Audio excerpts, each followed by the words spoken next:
विशेष कारणवश विशेष काम परेर उपत्यका बाहिर जानुपर्ने आकस्मिक काम परेर जानुभयो भन्ने हामीलाई खबर दिनुभयो। सो कारणले पनि हामीले अलिकति उहाँलाई पर्खेर अलिकति हाम्रो कार्यक्रम ढिला हुन गयो। यहाँको समस्या हामी यहाँहरूले धैर्य गरिदिनु भएकोमा हामी धेरै आभारी छौँ। त्यसै हाम्रा यस टोका आठका वडा अध्यक्ष श्री रमेश खत्रीज्यूलाई पनि विशेष अतिथिको आसन ग्रहण गरिदिनुलाई हार्दिक अनुरोध गर्दछु।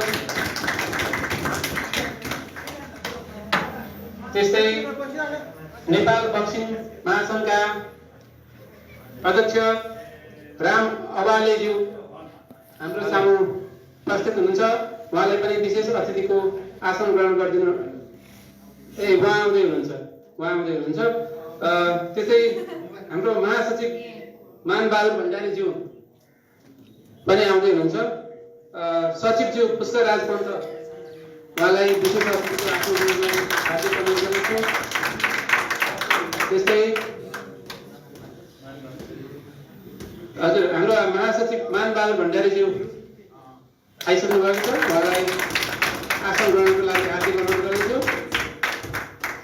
त्यस्तै हाम्रो यस 3 महिनासम्म बक्सिङ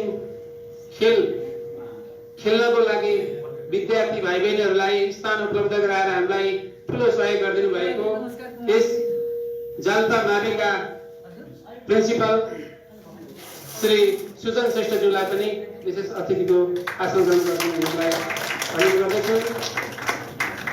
त्यस्तै म यो जुन टोखामा यो बक्सिङ क्लबको विधिवत रूपमा चाहिँ सुरुवात गर्ने यसको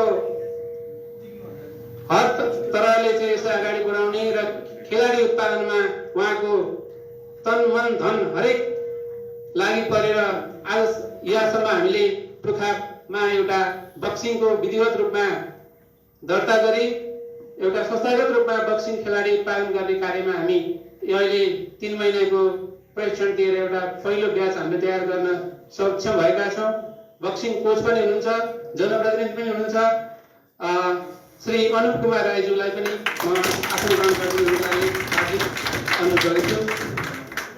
त्यस्तै जनप्रतिनिधि हुनुहुन्छ वडा सदस्य कमलादेवी पाण्डेज्यूलाई पनि म अतिथिको आसन ग्रहण गरिदिनुलाई हार्दिक अनुरोध गर्दछु। त्यस्तै हाम्रो यस टोखा 8 वडामा रहेर वादोगाई कराते सञ्चालन गरिरहनुभएका तथा वादोगाई कराते महासङ्घका केन्द्रीय कोषाध्यक्ष समेत रहनुभएका सुजेन्द्र केसी खत्रीज्यूलाई अतिथिको आसन ग्रहण गरिदिनुलाई म हार्दिक अनुरोध गर्दछु। त्यस्तै हाम्रा सामु पत्रकार जगदीश राज भण्डारीलाई पनि म आसन ग्रहणलाई अनुरोध गर्दछु। यसबीचमा हाम्रा जनप्रतिनिधि मित्रु नेपाली आउनुभएको छ। उहाँलाई पनि म अतिथिको आसन ग्रहण गरिदिनुलाई अनुरोध गर्दछु।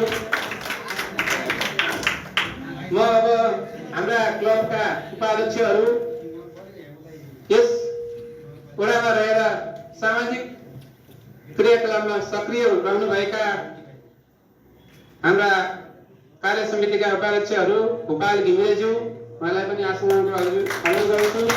त्यसै उपाध्यक्ष कविन्द्र थापा, कोषाध्यक्ष हिलम डाङ्गी, उपसचिव झलकमान श्रेष्ठ, त्यस्तै कार्य समिति सदस्य दीपा गेवाली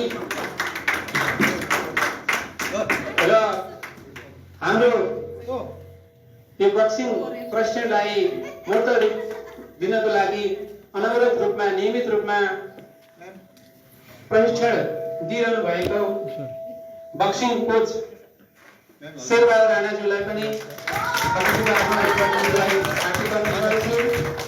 त्यस्तै अर्का बक्सिङ कोच शमशेर घलेज्यूलाई पनि म हार्दिक अनुरोध गर्दछु।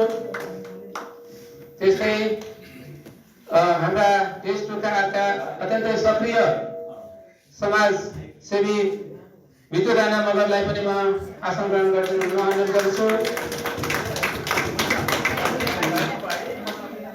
यहाँ उपस्थित रहनुभएका सबै महानुभावहरू तथा विशेष गरी हाम्रा भाइ बहिनीहरू जसले उहाँहरूले बक्सिङ खेल खेलेर आफ्नो शारीरिक मानसिक विकास गर्दै आफ्नो क्षमता कला देखाउँदै भविष्यमा खेल क्षेत्रमा र आफ्नो सम्पूर्ण जीवनमा चाहिँ सकारात्मक किसिमले चाहिँ सक्रिय भएर उज्जवल भविष्यका साथ हाम्रो बक्सिङ 3 महिना तालिम पूरा गर्नुभएका बक्सिङ खेलाडी भाइ बहिनीहरू यहाँहरू सम्पूर्णलाई म यथास्थानमा आसन ग्रहण गर्दै म यहाँहरूप्रति अत्यन्तै कृतज्ञ र आभारी छु। अब हामी धेरै कुरा आज हामी गर्ने छैनौँ। हामी भाइ बहिनीहरूलाई मुख्य कुरा भनेको भाइ बहिनीहरूले 3 महिनासम्म सिक्नु भएको प्रशिक्षणलाई एउटा औपचारिक प्रमाणपत्र दिने कार्यक्रम आज हो। त्यो कार्यक्रम आज हामी गर्न गइरहेका छौँ। म अब राष्ट्रिय गान के छ हाम्रो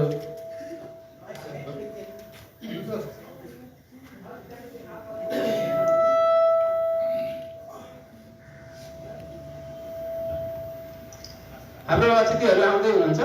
हामी राष्ट्रिय गान हामीले मुखैले भनेर सबै भाइ बहिनीहरू सबै उपस्थित भएर राष्ट्रिय गान गाउदिनुलाई अनुरोध गर्दछु।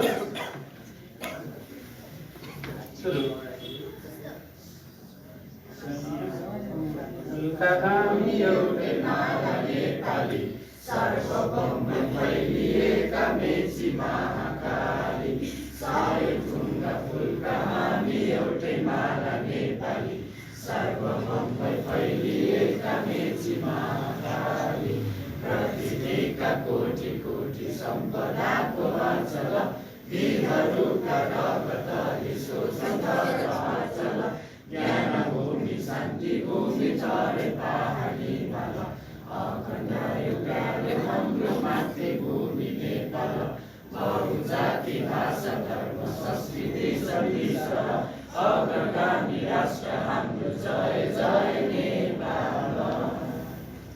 धन्यवाद। अब यहाँलाई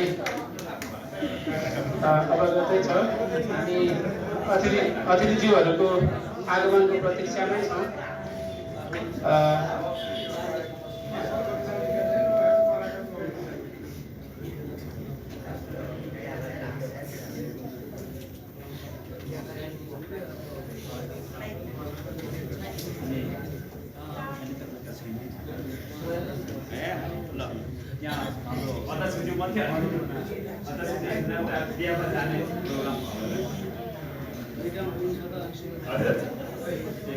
हामी